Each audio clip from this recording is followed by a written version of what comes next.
जैसे ही यामिनी ये बात बोलती है, अभिमन्यु हड़बड़ाहट के साथ बोल पड़ता है। फिर क्या हुआ यामिनी? क्या तुम्हें कोई तोड़ मिला अपने अभिशाप से मुक्ति पाने का, बिना युग को मारे?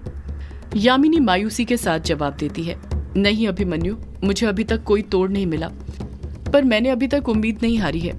कोई ना कोई तो तोड़ जरूर होगा। महादेव मेरे साथ इतना अन्याय भी नहीं कर सकते। वो मुझसे मेरा सब कुछ नहीं छीन सकते। जिस तरह उन्होंने मुझे मेरा ताज दिलाया है, उसी तरह मुझे मेरे श्राप से मुक्ति भी जरूर दिलाएंगे। मुझे महादेव पर पूरा विश्वास है। कोई ना कोई दूसरा रास्ता जरूर होगा जो मुझे ढूंढना होगा। मैं युग बाबू को नहीं खो सकती। यामिनी ने जब से ताज के बारे में कहा था, युग के दिमाग में बस ताज शब्द ही घूम रहा था। यामिनी की बाकी बातों पर उसका ध्यान ही नहीं था। यामिनी ने अपने हाथ में जो ताज पकड़कर रखा हुआ था, वो अभी भी उसी को देख रहा था। युग यामिनी की बातों पर गौर फरमाते हुए कहता है, क्या कहा यामिनी तुमने अभी? महादेव ने तुम्हें ताज दिलाया, पर कैसे? यामिनी उस पल को याद करते हुए कहती है, उस रात चमत्कार हुआ था युग बाबू, एक ऐसा चमत्कार जो मैं कभी नहीं भूल सकती। युग यामिनी को एकटक नजरों से देखते हुए ही कहता है, चमत्कार? कैसा चमत्कार यामिनी? यामिनी जवाब देती है, मायाधारी ने तारा को अपने कब्जे में कर लिया था। जैसे ही यामिनी तारा का नाम लेती है, कछुआ बौखलाहट के साथ पूछ बैठता है, मायाधारी ने तारा को अपने कब्जे में ले लिया था, पर क्यों? उस जादूगरनी मायाधारी को क्या जरूरत पड़ गई थी तारा को अपने कब्जे में करने की? यामिनी मायाधारी के बारे में याद करते हुए कुछ गुस्से के साथ कहती है, उस मायाधारी को सबसे ज्यादा तारा की जरूरत थी, क्योंकि वो दिन ब दिन मर रही थी। उसकी शक्ति कमजोर हो रही थी। जिंदा रहने के लिए और शक्तियां बनाए रखने के लिए उसे तारा की जरूरत थी, क्योंकि तारा महाशक्ति है। युग हैरानी के साथ पूछता है, महाशक्ति? अब ये महाशक्ति क्या है? यामिनी जवाब देती है, महाशक्ति वो शक्ति है जिसके आगे कोई शक्ति टिक नहीं सकती, जो तारा के पास है। इतना कहकर यामिनी युग, अभिमन्यु और कछुए को तारा के बारे में सब कुछ बता देती है कि कैसे उसका जन्म हुआ, कैसे देविका ने अपनी जान दे दी तारा को बचाते बचाते, कैसे मायाधारी ने तारा के माँ बाप को मारा, कैसे तारा वर्चस्विनी को उसकी कार की डिग्गी में मिली, कैसे वर्चस्विनी ने तारा को पाला, और कैसे वो माँ बेटी और चार्ली मायाधारी की गुफा में फंस गए थे। यामिनी कुछ नहीं छोड़ती है। जितना तारा के बारे में जानती थी सब कुछ बताते जा रही थी। यामिनी तारा के बारे में और भी बातें बता ही रही थी कि तभी कछुआ हड़बड़ाहट के साथ बोल पड़ता है, इसका मतलब ये हुआ कि तारा वर्चू की सगी बेटी नहीं है, वर्चू अभी तक कुंवारी है? यामिनी हामी भरते हुए कहती है, हाँ कछुआ, उस बेचारी ने तो अभी तक शादी नहीं करी, सिर्फ तारा के लिए।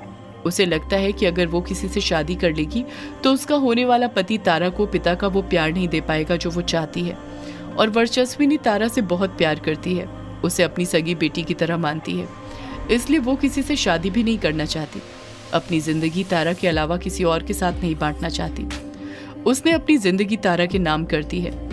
जब कछुआ यामिनी के मुंह से सुनता है कि वर्चस्विनी ने सिर्फ तारा के लिए शादी नहीं की है ताकि तारा को प्यार मिल सके, तो ये बात जानकर कछुए के मन में वर्चस्विनी के लिए इज्जत और प्यार दोनों और बढ़ जाता है। अभिमन्यु बड़बड़ाता है, अब मेरी समझ में आ रहा है कि उस काले साई ने क्यों वर्चस्विनी को अपने वश में किया था। शायद उसे भी पता था कि तारा के पास महाशक्ति है और वो उस महाशक्ति को भी हासिल करना चाहता था मायाधारी की तरह। यामिनी हामी भरते हुए कहती है, हाँ अभिमन्यु, तुमने ठीक कहा। वो काला साया ये बात अच्छे से जानता था कि तारा महाशक्ति है। इतना ही नहीं, उसे सिर्फ तारा नहीं बल्कि सबके बारे में सब कुछ पता है। जैसे ही यामिनी ये बात बोलती है, अभिमन्यु कुछ घबरा सा जाता है। युग के दिमाग में अभी भी यामिनी के ताज मिलने वाली बात ही घूम रही थी।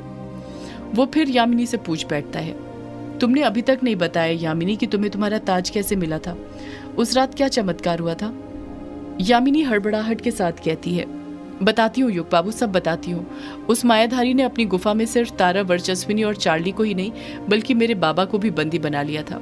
बंदी क्या, उन्हें तो मार ही दिया था, पर अपने श्राप के कारण उनकी आत्मा भी वहीं पर कैद हो गई। मैं उन्हें नहीं बचा पाई थी। ये बात बोलते बोलते यामिनी की आंखों में वापस से नमी आ गई थी। उसे देखकर साफ समझ आ रहा था कि उसे उसके बाबा की याद आने लग गई थी। स्त्रियों का मन होता ही ऐसा है। मर्दों ने उन पर लाख अत्याचार किए हो, पर वो सब कुछ भुलाकर उनसे सिर्फ प्रेम करना जानती हैं। फिर चाहे वो उनके पिता हो या उनके पति। वही इस वक्त यामिनी कर रही थी। वो भूल गई थी कि रज्जन के प्यार के पीछे स्वार्थ था। युग कुछ चिढ़ते हुए कहता है, यामिनी, ये तुम्हारे बाबा के साथ क्या हुआ मुझे ये नहीं जानना है। मुझे ये जानना है कि तुम्हें तुम्हारा ताज कैसे मिला था।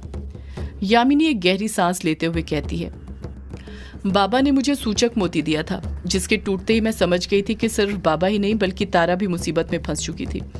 वो मायाधारी के हाथ लग चुकी थी। उस वक्त न मेरे पास मेरा ताज था, न मेरा शरीर। मैं बेसहारा थी। मेरे पास सिर्फ मंत्रों की शक्ति थी जो बाबा ने मुझे सिखाए थे, और वो शक्ति उस मायाधारी से लड़ने के लिए काफी नहीं थी।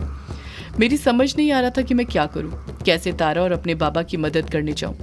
मैं बंगला मुड़ा घाट पर नदी किनारे खड़े होकर अपनी किस्मत के साथ महादेव को कोसे जा रही थी। जिस तरह इंसानों को जब कोई चीज नहीं मिलती है, कुछ उनके मन मुताबिक नहीं होता है, वो ईश्वर को कोसने लग जाते हैं। उसी तरह मैं भी महादेव को कोसने लग गई थी। कैसे नहीं कोसती, आखिर इंसानों के साथ रहते रहते मेरे अंदर भी तो उन्हीं के गुण आ गए थे ना। मैं महादेव को बुरा भला कहकर उन्हें कोसे जा रही थी और रोते जा रही थी। मैं वहां पर खड़े होकर अपनी किस्मत पर रो रही थी कि तभी वहां पर काला पोशाक आ गया। यामिनी की ये बात बोलते ही युग हड़बड़ाहट के साथ उसे बीच में टोकते हुए कहता है, क्या कहा तुमने यामिनी? काला पोशाक वाला? वही काला पोशाक जिसने उस रात तुम पर क्रकट से वार किया था? यामिनी हाँ में अपना सिर हिलाते हुए कहती है, हाँ युग बाबू, मैं उसी की बात कर रही हूँ। मायाधारी को लेकर मैं पहले से गुस्से में थी, और जब मैंने अपनी आंखों के सामने उस काले पोशाक को देखा तो उसे देखते ही मेरे अंदर का गुस्सा और बढ़ गया। मैंने सोच लिया था कि मैं उसे वहीं पर खत्म कर दूंगी। मैंने उसी वक्त अपने मंत्रों की शक्ति से उस पर वार करना शुरू कर दिया, पर उनका उस पर कुछ असर नहीं पड़ रहा था। यहाँ तक कि मैंने उसे अपने वश में भी करने की कोशिश की, पर वो भी नहीं कर पाई। युग हैरानी के साथ कहता है, पर ऐसा कैसे हो रहा था यामिनी? तुम्हारे मंत्रों का उस पर कुछ असर क्यों नहीं हो रहा था? यामिनी जवाब देती है, युग बाबू, मंत्रों का तभी किसी पर असर नहीं होता जब या तो वो उन मंत्रों का तोड़ जानता हो या फिर उसने अपने आसपास अदृश्य सुरक्षा कवच बनाया हो। यामिनी कुछ सोचते हुए कहती है, हाँ, उसने अपने आसपास जरूर अदृश्य सुरक्षा कवच ही बनाया होगा, क्योंकि एक मंत्र का तोड़ करने के लिए दूसरा मंत्र पढ़ना पड़ता है। पर मैंने देखा था वो कुछ नहीं बड़बड़ा रहा था, बस मुझे देखे जा रहा था। इसका मतलब ये हुआ कि जरूर उसने अपने आसपास अदृश्य सुरक्षा कवच ही बनाया था। युग अगले ही पल पूछ बैठता है, और अदृश्य सुरक्षा कवच कैसे बनाया जाता है? यामिनी जवाब देती है, वो बनाने के लिए किसी न किसी यंत्र या शस्त्र की जरूरत पड़ती है, जिसकी मदद से उसे बनाया जाता है। युग हैरानी के साथ कहता है, क्या कहा? यंत्र और शस्त्र? कैसे यंत्र शस्त्र? यामिनी जवाब देती है, कई प्रकार के यंत्र और शस्त्र होते हैं युग बाबू।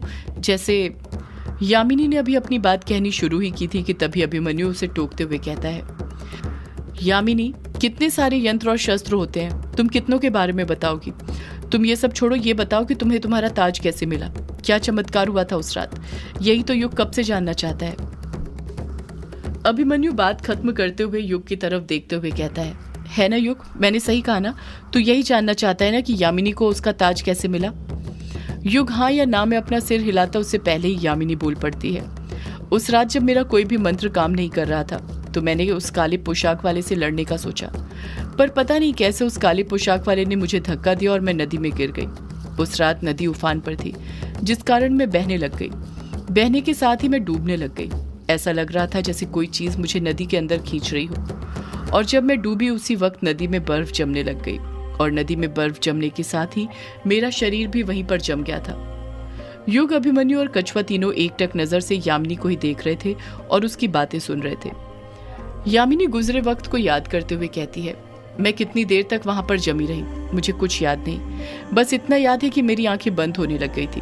मैंने अपने बचने की सारी उम्मीदें खो दी थी। मुझे लग रहा था अपने अभिशाप से मुक्ति पाए बिना, माँ को कैद से आजाद किए बिना और बाबा को श्राप से मुक्ति दिलाए बिना ही मैं शालिनी के शरीर में ही अपना दम तोड़ दूंगी। उस वक्त मेरे मन में बस महादेव थे और मैं उन्हीं से अपनी रक्षा की विनती कर रही थी, और उसी वक्त चमत्कार हुआ। पहले तो बर्फ के ऊपर मुझे हर तरफ हरी रोशनी दिखाई दी, जैसे पूरे काले आसमान में हरी रोशनी छाई हो, और उसके बाद ही बर्फ पर कुछ चीजें गिरने की आवाज सुनाई दी, और वो चीज तेजी के साथ बर्फ को चीरते हुए नीचे गिरने लगी, और उसके नीचे गिरने के साथ ही नदी की बर्फ वापस से तेजी के साथ पिघलने लग गई। जब मेरा शरीर नॉर्मल हुआ तो मैं उस चीज के पास जाने लग गई। युग यामिनी को बीच में टोकते हुए कहता है, वो क्या चीज थी यामिनी जो नदी में गिर रही थी? यामिनी जवाब देती है, वही तो मेरा ताज था युग बाबू। पानी के अंदर कुछ और नहीं बल्कि मेरा ताज गिरा था। वो मेरा ताज ही था, पर उसके अंदर मेरा लाल हीरा नहीं लगा हुआ था। मैंने उसे पानी के अंदर ही उसे आसपास ढूंढा, पर जब वो मुझे नहीं मिला तो मैं नदी से बाहर आ गई। नदी से बाहर आने के बाद एक और चमत्कार हुआ। युग एकटक नजर से देखते हुए यामिनी से पूछता है, फिर क्या चमत्कार हुआ यामिनी? यामिनी खुश होते हुए जवाब देती है, फिर मुझे घाट पर ही मेरे ताज का हीरा भी मिला जो वहां पर रखा हुआ था युग बाबू। युग अपनी आंखें बड़ी करते हुए हैरानी के साथ कहता है, क्या? यामिनी हामी भरते हुए कहती है, हाँ युग बाबू, मैंने कहा था ना उस रात महादेव का चमत्कार हुआ था। युग कुछ सोचते हुए कहता है, मुझे नहीं लगता यामिनी कि उस रात महादेव का चमत्कार हुआ था। ऐसा लगता है जैसे किसी ने जानबूझकर तुम्हारी मदद की थी। यामिनी हैरानी के साथ कहती है, किसी ने मेरी मदद की थी? पर मेरी मदद कौन करेगा और क्यों? सभी तो एक डायन को बुरा समझते हैं। युग खोए हुए अंदाज में ही कहता है, तुम्हारी मदद उसने की थी जिसे पता था कि तुम बुरी नहीं हो यामिनी, और उसे यह भी पता था कि उस वक्त तुम्हें ताज की सख्त जरूरत थी, तभी उसने तुम्हारी मदद की। युग की बातों ने यामिनी को भी इस बारे में सोचने पर मजबूर कर दिया था कि उसकी किसने मदद की होगी, जब वो कोई चमत्कार नहीं था तो। कछुआ कहता है, देखा जाए तो आखिरी में ताज अघोरी के पास देखा गया था वर्षु के मुताबिक, पर तब तक तो अघोरी मर चुका था। फिर तुम्हारी मदद किसने की होगी? किसने तुम्हें तुम्हारा ताज वापस दिया होगा? युग अपना दिमाग लगाते हुए बोल पड़ता है, उसने जिसके पास यामिनी का ताज था, और सिर्फ ताज ही नहीं हीरा भी, क्योंकि अघोरी के हाथ सिर्फ ताज लगा था, हीरा नहीं। पर जब यामिनी को उसका ताज मिला तो उसके साथ हीरा भी था। अगले ही पल युग यामिनी से हड़बड़ाहट के साथ पूछता है, यामिनी क्या तुमने उस काली पोशाक वाले का चेहरा देखा था? यामिनी ना में अपना सिर हिलाते हुए कहती है, नहीं युग बाबू, उसने उस दिन की तरह अपना चेहरा नकाब से ढक कर रखा हुआ था, जिस कारण मैं उसका चेहरा नहीं देख पाई। युग कुछ सोचते हुए कहता है, मुझे तो लगता है उस काली पोशाक वाले ने ही तुम्हारी मदद की थी। यामिनी पलट कर कहती है, पर वो मेरी मदद क्यों करेगा? अगर मदद ही करनी होती तो वो मुझे नदी में क्यों फेंकता और उस रात मुझे क्यों मारता? युग परेशान होते हुए बड़बड़ाता है, यही बात तो मेरी समझ में नहीं आ रही यामिनी। एक तरफ वो तुम्हारी मदद भी कर रहा है और दूसरी तरफ मार भी रहा है, और उससे भी जरूरी बात, उसे उस दैवीय झरने के बारे में कैसे पता था? आखिर उसी ने तो तुम्हारा शरीर वहां छुपाया था ना। युग की बातों ने सबको सोचने पर मजबूर कर दिया था। युग या यामिनी कुछ सोचते उससे पहले ही अभिमन्यु बोल पड़ता है, यामिनी, तुम्हारे ताज पहनने के बाद क्या हुआ था? तुमने वर्चस्विनी और तारा को कैसे बचाया था मायाधारी से? कैसे मारा था मायाधारी को? कछुआ भी अभिमन्यु के साथ ही बोल पड़ता है, हाँ यामिनी, तुमने मेरी वर्चू और तारा को कैसे बचाया था? उन्हें कुछ हुआ तो नहीं था ना? यामिनी जवाब देती है, नहीं, उन दोनों को कुछ नहीं हुआ था कछुआ, हुआ तो मेरे बाबा को था। यामिनी कुछ सोचते हुए गुस्से के साथ कहती है, उस रात जब मैंने ताज पहना तो मुझे बाबा का एक और सच पता चला। युग बौखलाहट के साथ पूछता है, कैसा सच यामिनी? तुम्हें क्या पता चला? सदियों से है पुरानी ये है यक्षिणी की कहानी। यक्षिणी एक